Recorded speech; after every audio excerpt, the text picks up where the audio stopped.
কৰ্মচাৰী আন্দোলন বাজেট অধিৱেশনতে সংশোধনীৰ বাবে উত্থাপনৰ যোজা প্ৰাদেশিকীকৰণ আইন ফেব্ৰুৱাৰীৰ পৰা আৰম্ভ হ'ব বিধানসভাৰ বাজেট অধিৱেশন সংশোধিত আইন অনুসৰি হ'ব শিক্ষক কৰ্মচাৰীৰ পদ প্ৰাদেশিকীকৰণ ৰাজ্যৰ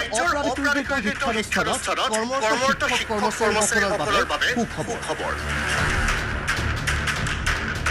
নৱবৰ্ষ ২০২৫ৰ প্ৰথম অৰ্থাতে চৰ্তসাপেক্ষে পদ প্ৰাদেশিকীকৰণ হ'ব বছৰৰ পাছত বছৰ ধৰি বিনা বেতনে সেৱা আগবঢ়াই অহা অপ্ৰাদেশিক শিক্ষানুষ্ঠানত কৰ্মৰত শিক্ষক কৰ্মচাৰীসকল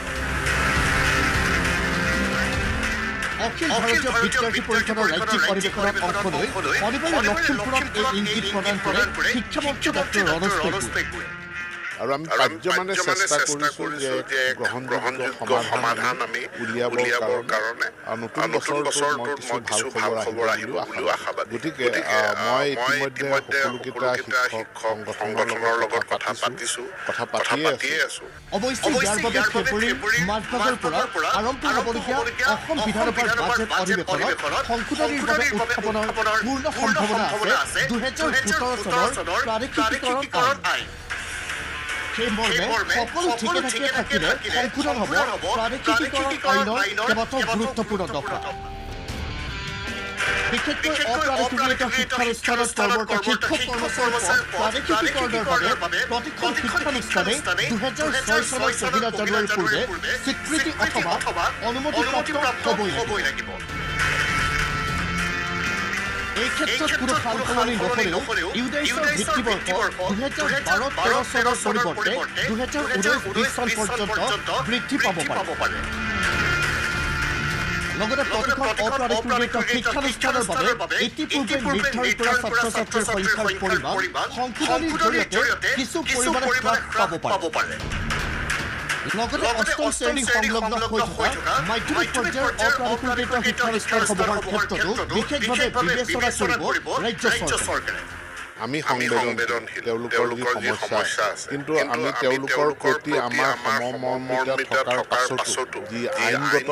যিখিনি বাধা আছে বা বিত্ত বিভাগৰ যিখিনি নীতি নিয়মৰ কথা আছে সেই নীতি নিয়মখিনি আমি মানি চলিবই লাগিব কেৱল সেয়াই নহয় বিটিআৰ চুক্তি অনুসৰি বিটিআৰৰ সকলো অপ্ৰাদেশিক শিক্ষানুষ্ঠানৰ লগতে বিটিচিৰ বাহিৰৰ বড়ো মাধ্যমৰ অপ্ৰাদেশিক শিক্ষানুষ্ঠানসমূহত কৰ্মৰত শিক্ষক কৰ্মচাৰীৰ পদ প্ৰাদেশিকীকৰণৰ বাবেও অনুৰূপ পদক্ষেপ গ্ৰহণ কৰিব ৰাজ্য চৰকাৰে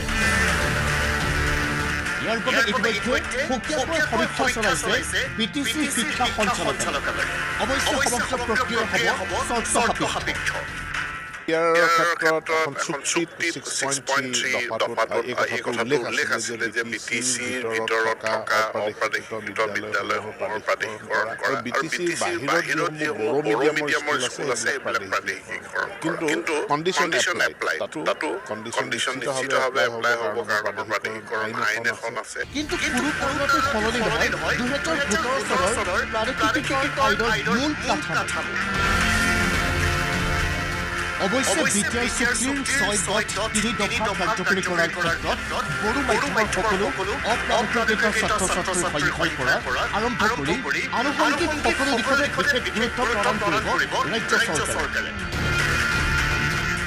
লখিমপুৰতে স্পষ্ট কৰিলে শিক্ষামন্ত্ৰী ডক্টৰ ৰনোজ পেগুৱে আইনখনৰ মূল কাঠামোটোৰ সালসলনি নকৰাকৈ যদি কোনো আনুষংগিক কোনো বিষয়ত তেওঁলোকৰ যদি আমাৰ বাধা আছিলে সেইখিনি আঁতৰাই কেনেধৰণে আমি যোগাত্মকভাৱে সমস্যাটোৰ সমাধান কৰিব পাৰোঁ তাৰ প্ৰচেষ্টা আমি চলাই আছোঁ